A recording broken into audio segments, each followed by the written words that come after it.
Welcome to episode 4 of the Autocar India Podcast. First up, my apologies for us being off air for the past couple of weeks, but we've all just been working absolutely flat out to close the September issue of Autocar India magazine. It's the 14th anniversary issue, almost 500 pages of content, including our usual mix of exclusive tests, lots of different features. There's so much going on in that magazine, in fact, that we're going to have a special issue preview, a separate issue preview up very shortly on the channel. And so, Hormazd, we're going to talk about the industry as usual, but first I have one question that I have to ask you to start with. Going back 14 years to when you put the first issue out, a lot of things have changed. The industry has changed, the cars we have in India has completely changed, but what has remained the same for you in all these 14 years? Well, I think, it's for me, it's the same now as it was 14 years back, and that really is, we just push as much as we can to get cutting edge news. We like to be the first. So it's, our usual mix of news, scoops and reviews.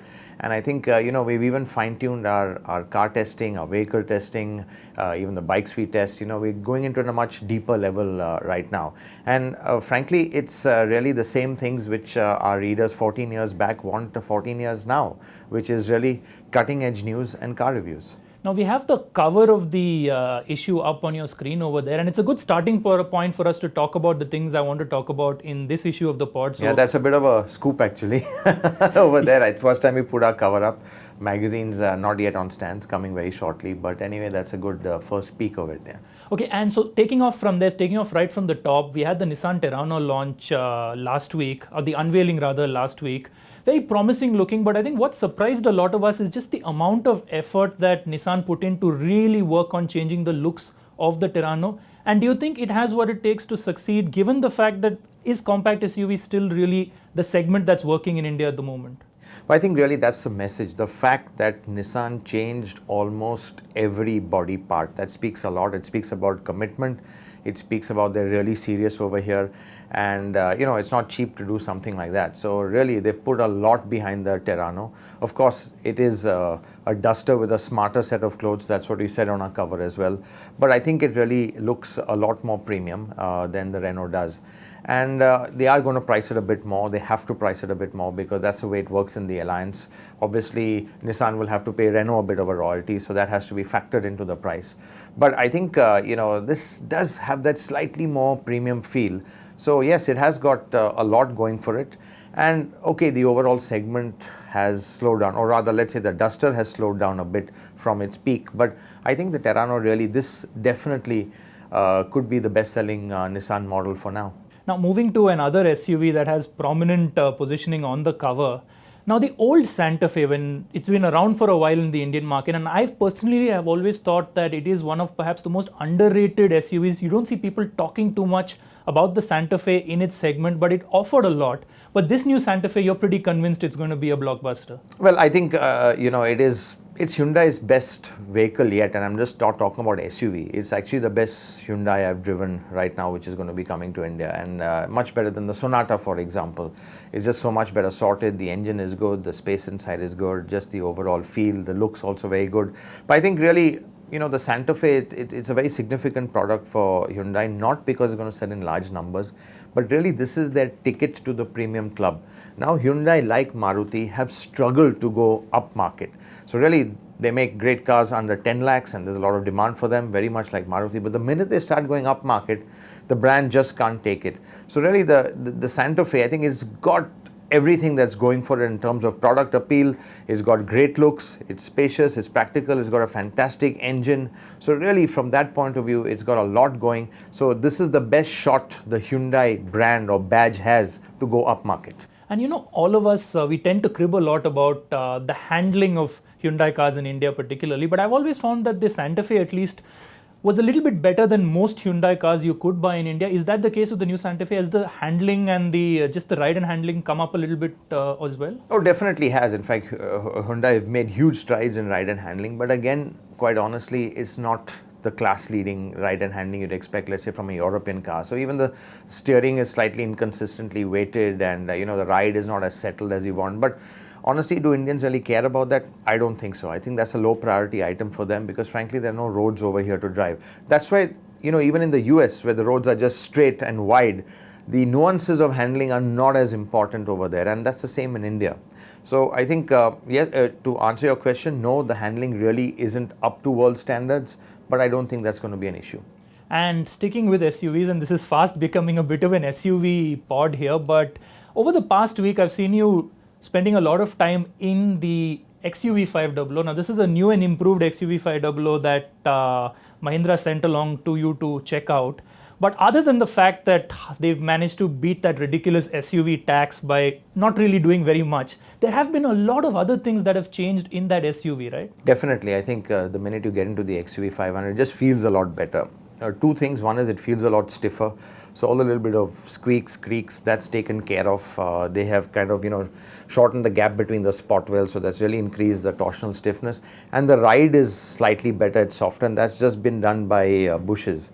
Of course, they've, got a lot of things to do as well.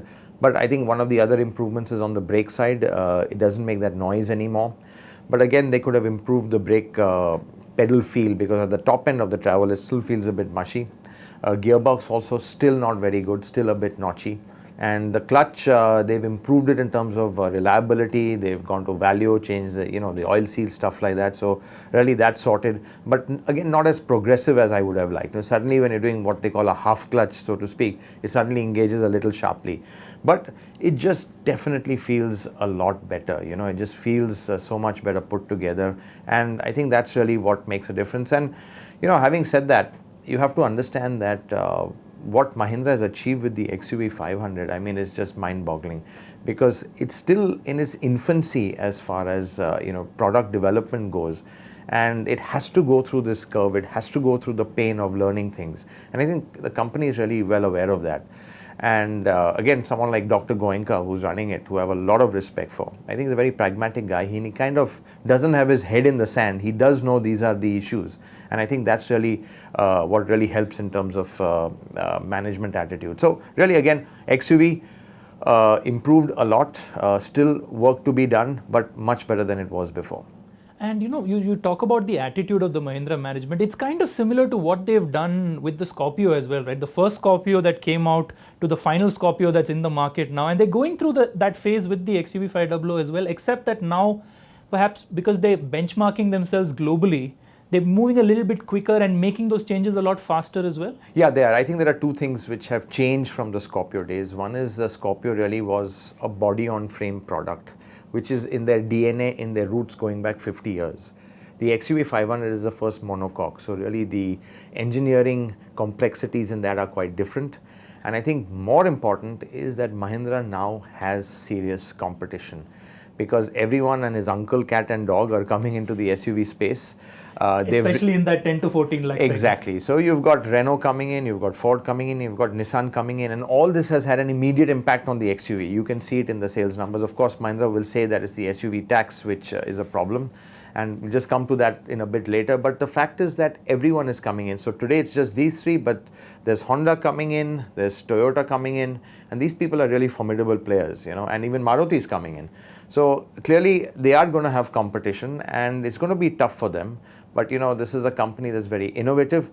We've seen how innovative they are in reducing the ground clearance. I think that was just a brilliant thing.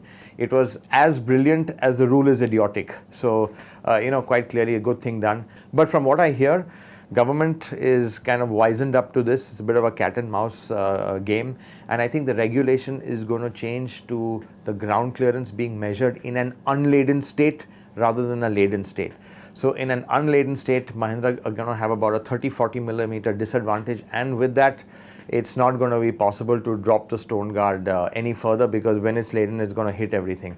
So quite clearly, I think if that happens, the price is going to go up by about 30,000. So really, from a consumer's point of view, if you're looking at an XUV, the time to buy it is now, because if the government changes the way of measuring ground clearance, they stand to lose 30,000 rupees. Final question, final topic rather, to talk about, Hormazd, as we end this podcast. The Skoda Octavia, the new Skoda Octavia, prominent place on our cover. We're the first people to have driven that car in India, in Indian conditions. I know everybody's pretty high on the combination of space, styling, value that it brings. Tell us a little bit about the new Octavia, where it's going to slot in, and I'll come to the second part of my question in a bit, which is, about the sales and service and what they're doing to improve that? Well, clearly the new Octavia is a new benchmark. It's been built on Volkswagen's MQB platform. It's the first car that's coming on the MQB platform, which is really a cutting edge and the latest technology from the Volkswagen Group. The interiors are terrific. It's got a set of strong engines. The space is a lot more than before. And I'm not talking about the first generation Octavia, which was really cramped at the back. It's even more spacious than the Laura, which had grown quite a bit. So really the car has grown a lot in size than the first Octavia, which came out in 2000. So really from a product point of view, it is fantastic. It's very cutting edge and very, very modern. Yeah. Most buyers tend to have some issues with Skoda after-sales service and spares and all of that. Is that something they're addressing? I think you have some news on that as well. Yeah, we do. In fact, coming to the sales and service, I think we have been hammering them time and time again. I mean, every review we do, great product, but you have to improve the service. So I think we've gone on a bit like a stuck record about how bad Skoda service is. But I'd like to give them the benefit of the doubt now, because the new person who's come in, Pavel Shuzlak, he's really come from a service and sales background, especially service. So obviously Skoda have parachuted him in here to sort out the network, because they do realize that is priority number one, and if they don't sort that out, their long-term future could get affected. So talking to him, you do realize he means business, and I think this is probably the most serious they've been about sorting out their service issues. And in fact, we recorded a little interview that Hormazd did with Pavel. I'm going to play out just the bit where he talks about his plans to improve the sales and service network. Take a look. I am aware of the many concerns. As I said, I'm listening to the market. We hear a lot of voices about the customers coming and asking for more, for better service, for the better approach. This is for me definitely priority number one. We want to be the best in that area. We want to give to the customers this what they are expecting. We want to give to the customers the service which will say, I bought the great car from the Skoda brand and I got the great service. Hormazd, thank you so much once again for being on the pod, and we'll be back next week with another show, and we're going to be regular with this. Every Tuesday you'll see it on the YouTube channel. The next podcast that we do with Hormazd will probably be out of the Frankfurt Motor Show, where we'll talk about the latest launches and all the news and buzz happening from there, so stay tuned for that. Till then, keep heading over to the Autocar India website. It's got everything you need to stay updated with all the happenings from the world of auto. Thank you so much for watching.